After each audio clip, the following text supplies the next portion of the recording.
আগের মতো মধুর কণ্ঠ ধমক চমক দিয়া কহিতে আর পারি না ভাই। ওই জন্য আমাকে এখন বিভিন্ন জালসাতে কম দেখতে পাচ্ছেন। আগের মতো ধমক চমক দিয়া কহিতে পারছ না। তখন মনিরউদ্দিনের নাম শুনলেই প্যান্ডেলে আর জায়গা থাকতো না। কিন্তু এখন ভাই একটু গলার আওয়াজটা অন্যরকম হয়ে গেছে। আমি গত পরশুদিন ডাক্তারের কাছে গেছিলাম, দিয়ে ডাক্তারকে বললাম যে কি আমি রিপোর্ট করে নিয়ে গেলাম। আমাকে ডাক্তার বলল এখন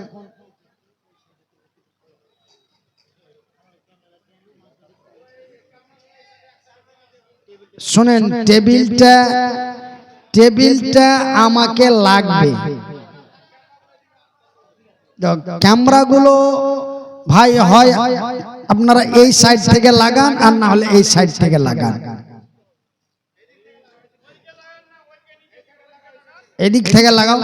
আরে সব তো বড় বড় স্ট্যান্ড আছে, এই সাইড থেকে লাগাও। আমার ভাইরা, আমার বন্ধুরা, তো আমি ডাক্তার আমাকে বলল, আমাকে 1 মাসের ওষুধ দিয়েছিল, 1 মাস পরে ডেকেছিল। আমি গেছিলাম, দিয়ে আমাকে বলল এখন কি অসুবিধা। আমি বললাম যে কি এখন লিসাস নিতেও অসুবিধা হয়েছে, লিসাস দিতেও অসুবিধা হয়েছে, যেটাকে বলে শ্বাসকষ্ট। নাম্বার 1।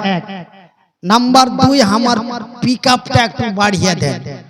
কেন যে কি পিকআপ কমে যাওয়াতে আমি বক্তব্য দিয়াও মজা পাই না, লোক শুনাও মজা পাই না। ডাক্তার আমাকে এক কথাই বললেন যে পিকআপের ব্যাপারে ভুলে যান। আমাকে ডাক্তার একটাই কথা বললো যে কি পিকআপের ব্যাপারে ভুলে যান। যা পিকআপ দিয়েছিলেন আর পিকআপ দিব এমনটা মনে করিয়েন না। নাম্বার 1। নাম্বার 2, আপনি বেঁচে আছেন এটাই আল্লাহর লাখ শুকরিয়া। আপনাকে যেই অসুখ আল্লাহ দিয়েছে, এই অসুখ বেঁচে থাকার অসুখ নয়, তারপরেও আল্লাহ আপনাকে বাঁচিয়ে রেখেছে, এটা আল্লাহর লাখ লাখ শুকরিয়া। সেহেতু আপনি আর পিকআপ বাড়ার ধান্দাতে থাকবেন না। আপনি বক্তব্য দিতে যে নিজের জোর খাটানোর চেষ্টা করবেন না। যদি বেঁচে থাকতে চান, দুনিয়াতে যদি কিছুদিন থাকতে চান, তবে নিজের ঘাম মুড়ি দেখার চেষ্টা করবেন না। আমার ভাইরা, আব্দুল সাব এক এক করে যখন সমস্ত কিছু ফিরিয়ে দিল, চাচার দেওয়া 1 টাকা পর্যন্ত তার নিজের কাছে রাখলো না, সমস্ত কিছু চাচাকে ফিরিয়ে দিল। চাচা বলল, ভাতিজারে তুই সব ফিরিয়ে দিলি, আল ভালো কথা, কিন্তু তোর পরনে যেই কাপড়গুলো আছে, তোর পরনে যেই ফুল প্যান্ট আছে, তোর পরনে যে জাঙ্গিয়া আছে, এই সমস্ত কিছু আমার দেওয়া। তুই যে কাপড় চোপড় পিন্ধা আছিস, এগুলাও আমার দেওয়া, এগুলাও তোকে দিতে হবে।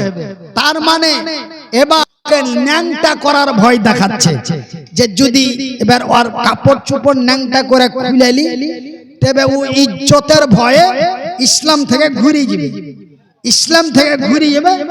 এই লেগে বলছে যে ভাতিজারে তোর পরনে যেই কাপড় চোপড় আছে, এই পোশাকগুলি আমার দেওয়া।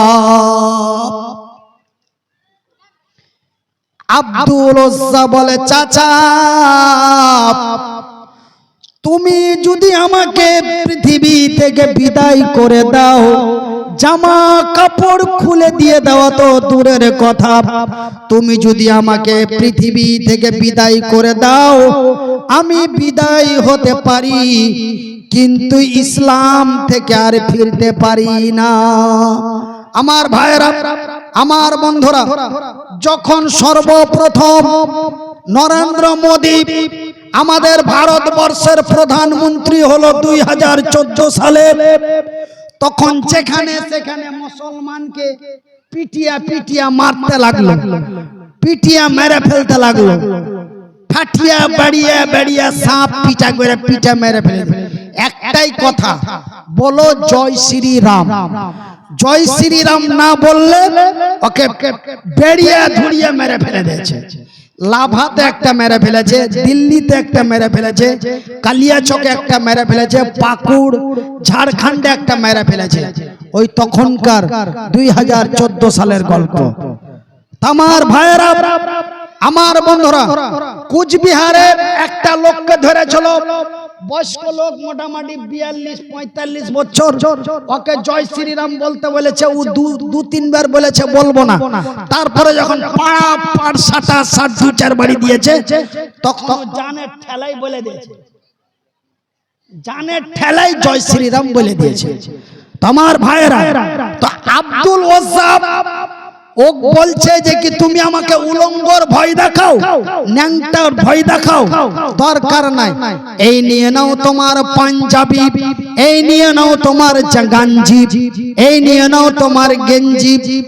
আমার ভাইয়ের, আমার বন্ধুরা, আব্দুল ওয়াহাব পরনে যাহা কিছু ছিল, আব্দুল ওয়াহাব একটা একটা একটা একটা একটা একটা একটা করে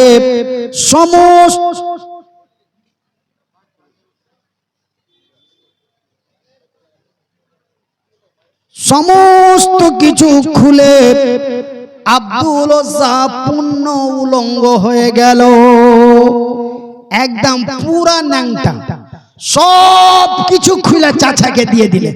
দরকার